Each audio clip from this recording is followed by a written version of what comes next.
Hello and welcome back to my channel. स्वागत है आपका magic of thinking rich season 7 capsule के day 6 में। यहाँ पर हम बातें करते हैं किस तरह से हम अपने थिंकिंग को रिच बनाएं एंड थिंकिंग को रिच बनाकर कैसे हम अपनी सारी मैनिफेस्टेशन को पूरा कर सकते हैं। आज का वीडियो पूरी तरह से लॉ ऑफ अट्रैक्शन पर बेस्ड है कि लॉ ऑफ अट्रैक्शन को किस तरह से हम अपनी लाइफ में अप्लाई करें और किस तरह से हम उसको यूज़ करके अपनी किसी भी डिज़ायर को मैनिफेस्ट कर सकते हैं। यहाँ पर यह समझना बहुत ज़रूरी है कि इसमें सिर्फ विजुअलाइजेशन और सोचना और ख़याली पुलाव बनाना बिल्कुल भी नहीं है। यहाँ पे visualisation and law of attraction को अप्लाई करना है। 1 घंटा इस पर पूरी तरह से रिगरस काम करना है ताकि 23 घंटे हम पूरी इफ़िशियंसी लगा सकें उस चीज़ को मैनिफेस्ट करने के लिए। जो रिक्वायर्ड एक्शन है, जो इंस्पायर्ड एक्शन है, वो लेने के लिए हम कैसे अपने आप को तैयार करें। यहाँ पर सबसे पहले हम कभी अपनी लाइफ में बहुत ज़्यादा डिप्रेसिंग सिचुएशन से कभी न कभी हर कोई गुजरता है, जहाँ पर उसे लगता है कि बहुत सा हम एक्शंस ले रहे हैं लेकिन रिजल्ट नहीं मिल रहे हैं।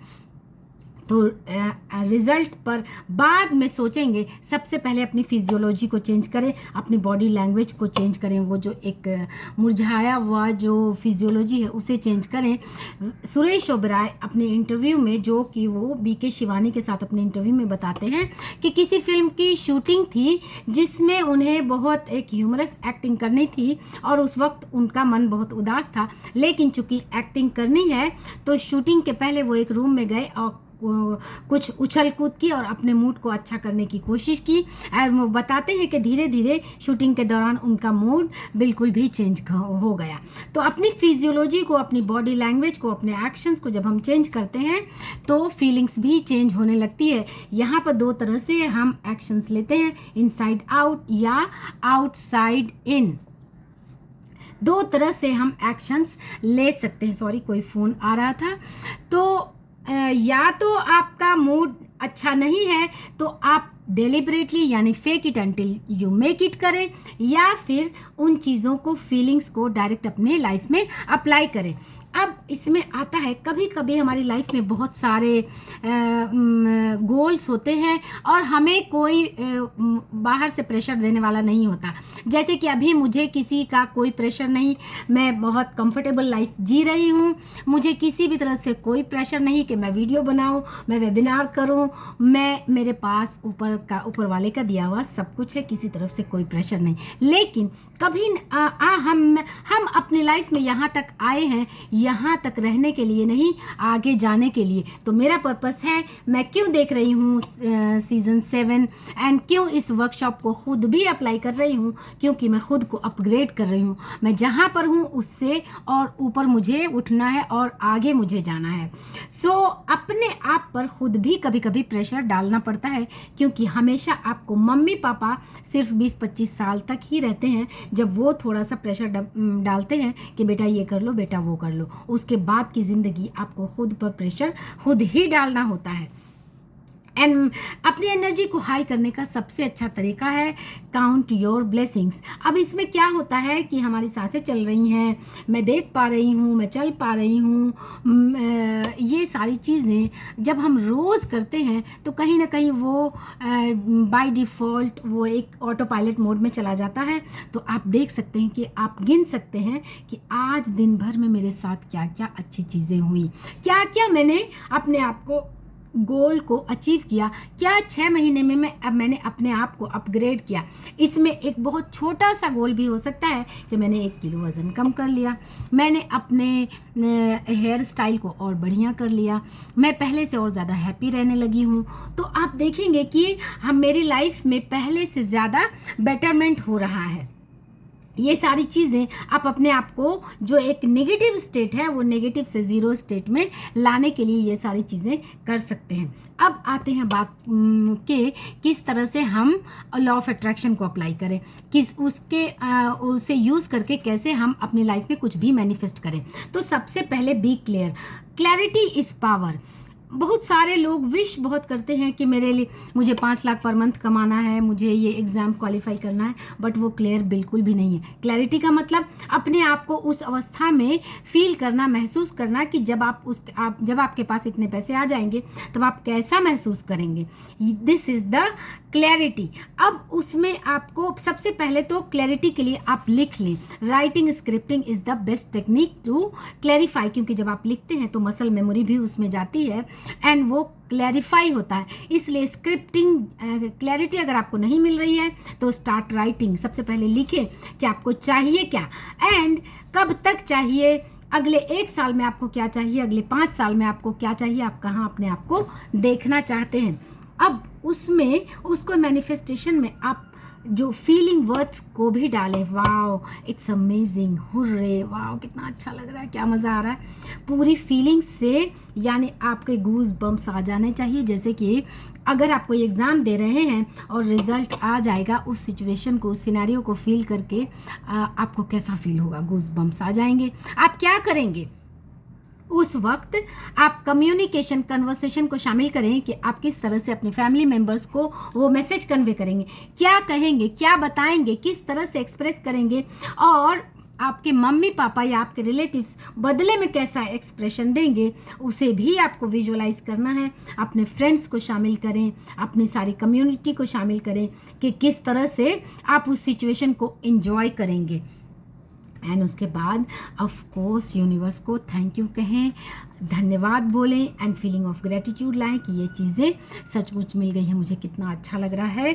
विजुअलाइजेशन के बारे में स्कोविल्सन कहते हैं कि visualisation is the seizer of mind, यानी कि हमें क्या चाहिए, सीजर का क्या काम होता है। अगर एक नॉर्मल सा कपड़ा है उसे डिज़ायर्ड शेप देना, ये सीजर का काम होता है, तो यही काम विजुअलाइजेशन करता है। इसमें आप जितना इमोशन, जितनी एनर्जी, जितने वर्ड्स, जितने फीलिंग्स को शामिल करेंगे, उन चीज़ों के मैनिफेस्टेशन की गारंटी उतनी ही ज़्यादा हो जाएगी। अब इसमें आता है कि क्या डेट लिखना चाहिए या फिर ऐसे ही हम लिख दें, क्योंकि बहुत सारी चीज़ें जब आप डेट लिख देंगे और आप देखेंगे कि उस पर शिद्दत से काम करना शुरू कर देंगे, उसकी मैनिफेस्टेशन डेट से पहले ही हो जाएगी। तो जब आप किसी चीज़ को मैनिफेस्ट करना है तो उसे बस लिख दें कि मुझे ये चाहिए, मुझे एक लंबी कार चाहिए, मुझे एक घर चाहिए। कब वो चीज़ें मिलेंगी, ये इस बात पर उसे यूनिवर्स पे छोड़ दें और काम करना शुरू कर दें। वो यूनिवर्स उसे कब आपको देगा, ये इस बात पर डिपेंड करेगा कि आपकी फ्रीक्वेंसी यूनिवर्स की फ्रीक्वेंसी से कब मैच करती है। और अगर आपको गोल सेट करना है तो उसमें ऑफ कोर्स अपना डेट डालें, क्योंकि डेट डालना कभी कभी बहुत चीज़ों को स्पेसिफाई करने जैसा है। वैसे आप डेट डाल भी देंगे और अगर आप ज़्यादा शिद्दत से उस पर काम करेंगे तो आप देखेंगे कि वो चीज़ें डेट से पहले भी आप मैनिफेस्ट कर पा रहे हैं। तो लॉ ऑफ अट्रैक्शन का ये मतलब बिल्कुल भी नहीं है कि आप जो चाह रहे हैं उसके बारे में बस सोचें। वो जो कहा जाता है कि वॉट एवर यू से, what ever you think you attract, of course वो चीज़ें हम अट्रैक्ट करेंगे, लेकिन तब ही अट्रैक्ट करेंगे जब उसमें पूरी इंटेंशंस देंगे, पूरी एनर्जी देंगे और उसके डिज़ायर एक्शन देंगे, तभी हम मैनिफेस्ट करेंगे। अदरवाइज़ आपके आसपास कितनी भी अगर बड़ी बड़ी कारें लगी हैं, जब तक आप उसको सिर्फ देखने से वो चीज़ें आपकी लाइफ में कभी अट्रैक्ट नहीं होगी, अनटिल के आप उसमें इंटेंशन सेट करें कि ऐसी कार मुझे भी चाहिए, ये रंग की कार मुझे पसंद है, ये घर के बाहर दरवाजे पे लगी रहेगी तो कितना अच्छा लगेगा, इसके साथ कार राइड में जाने में मुझे कितना मज़ा आएगा। तभी आप उन चीज़ों को अपनी लाइफ में अट्रैक्ट कर पाएंगे और उसके लिए डिज़ायर्ड, रिक्वायर्ड एनर्जी तक आप जब पहुंचते हैं तभी वो चीज़ें मैनिफेस्ट होती हैं। अब इसमें लोग कहते हैं कि विजुअलाइजेशन करने से क्या होता है, बोलने से क्या होता है, कि आई एम रिच बोलने से क्या होता है, कि आई एम हेल्दी। सिर्फ बोलने से कुछ नहीं होता, लेकिन ये बोल बार बार आपके सबकॉन्शियस माइंड को हैमर करके ये फीलिंग्स जब आपके अंदर पूरी तरह से रजिस्टर करने में हेल्प करती है। और ये काम आपको पूरे 24 घंटे सिर्फ बोलना और सोचना नहीं है। 24 घंटे के सिर्फ 1 घंटा निकाल लीजिए इन सारी चीज़ों के लिए, क्योंकि वो तलवार की धार जितनी तेज़ होगी वो किसी पेड़ को काटने में कितना आसानी होगी, ये इस बात पर डिपेंड करता है कि उसकी धार कितनी तेज़ है। तो उसको धार को, अपने सबकॉन्शियस माइंड की धार को तेज़ करने के लिए विजुअलाइजेशन, एफर्मेशंस, ये सारी चीज़ें, स्क्रिप्टिंग, रीडिंग, राइटिंग, ये सारी चीज़ें ज़रूरी होती हैं। और ये सिर्फ 24 घंटे के 1 घंटा काफ़ी होता है, just before sleeping and after just waking up, क्योंकि उस वक्त हमारा माइंड जो है वो अल्फ़ा माइंड में होता है। जैसे जस्ट हम उठते हैं, जैसे ही आपकी नींद खुले, बिस्तर पे से नीचे पाँव रखने से पहले अपने विश को, अपने डिज़ायर को विजुअलाइज करें, उसे बोलना शुरू करें। 5 से 10 मिनट आप बिस्तर पर ही उन सारी चीज़ों को आंख बंद करके विजुअलाइज करें कि वो चीज़ें आपकी लाइफ में सचमुच मैनिफेस्ट हो गई हैं। और रात में सोने से पहले भी उन सारी चीज़ों को विजुअलाइज करें। ये नेविल गोडार्ड की टेक्निक भी है जिसमें वो 3 चीज़ें बताते हैं, visualisation and before sleeping, visualisation and sleeping को भी वो शामिल करते हैं। क्योंकि जब आप जगे होते हैं तब आपका कॉन्शियस माइंड काम कर रहा होता है, लेकिन जैसे ही आप सोते हैं तो वो चीज़ें जो आप कॉन्शियस माइंड से बार बार अपने आप को बोल रहे हैं वो सब कॉन्शियस माइंड में रजिस्टर होने में हेल्प करती हैं। एंड कोई भी चीज़ आपके सबकॉन्शियस माइंड में रजिस्टर हो गई, आपका माइंड उसे आपको करवा के ही रहेगा।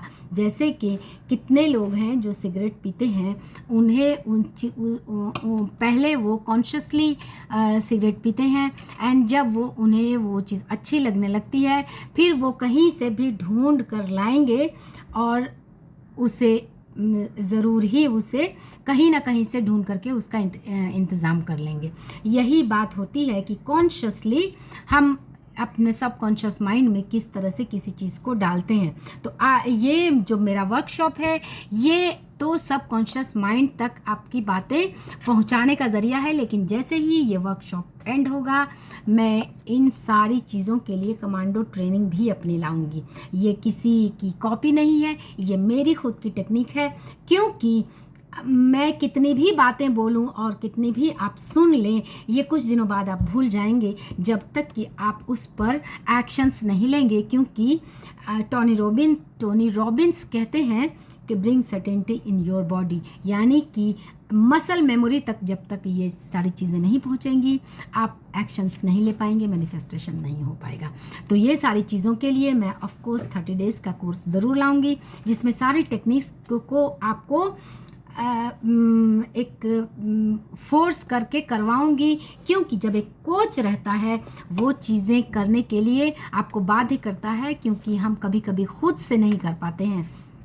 जब मिल्खा सिंह दौड़ते थे और वो प्रैक्टिस करते करते उनके मुंह से खून आने लगता था, वो कहते थे कि मैं मर जाऊंगा, तो उनका कोच कहता था कि मर जा, लेकिन तुझे एक स्टेप और लेना है।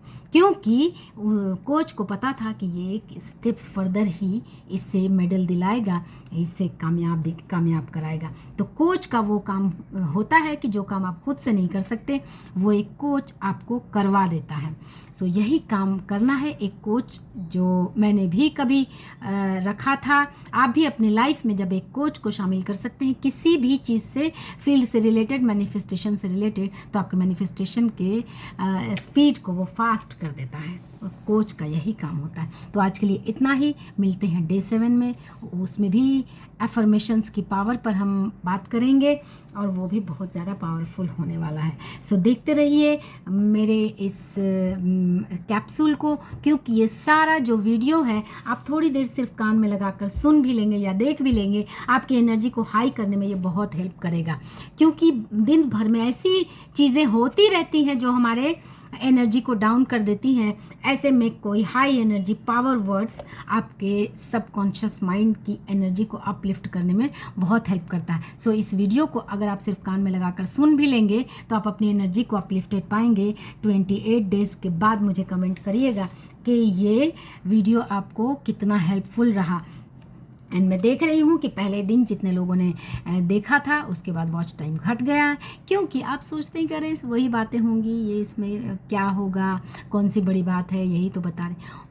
ये आप करके तो देखिए, अपनी लाइफ को बदलने के लिए एफर्ट लीजिए तो, क्योंकि मैं तो बोल रही हूँ मैंने ये सारी चीज़ें कर ली हैं, ये सारी चीज़ें कर ली हैं, उसके रिजल्ट को अब मैं चाहती हूँ दुनिया तक पहुँचाना, क्योंकि जो लोग नहीं कर पा रहे हैं खुद से, उनके सबकॉन्शियस माइंड को प्रोग्राम करने का ये मेरा एफर्ट है और मेरा पर्पस है कि सारे दुनिया तक, सारे भारत तक ये मैसेज पहुँचे और हर कोई सुखी, समृद्ध, हेल्दी, तंदुरुस्त हो। यही मेरा पर्पस है इस पूरे सीरीज़ को लागू करने का। तो आप इसे ज़रूर शेयर करें और साथ ही ज़रूर देखें, सिर्फ सुन भी लें, आपकी एनर्जी हाई हो जाएगी। दिन भर की नेगेटिविटी को ये नलीफाई करने में मेरा वीडियो काफ़ी हेल्प करेगा। So thanks for watching.